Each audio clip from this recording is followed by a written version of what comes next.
Vieda. Cik te tur bija? Dīzels 687 un 95. 627. Cirkuls uz Ulmeņgatves, dīzels eiro 694, 95. eiro 634. Viršos dīzels eiro 694, 95. eiro 644.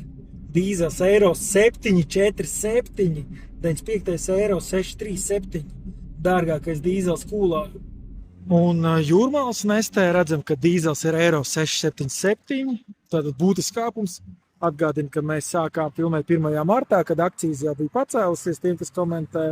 Tāda cena bija eiro 537, tā kā redzam, ir 14 centi pienākuši klāt dīzelim. Un 95. benzīns eiro 617,8 centi. 4 centi nost ar atlaidību. Bāciņi piepildīti. Un cirkuls Jūrmalā, kur varam redzēt dīzels eiro 694 un 95. benzīns eiro 634. 1. martā bija eiro 554, gan dīzels, gan benzīns. Varam salīdzināt, cik bija nestē un cik ir tagad.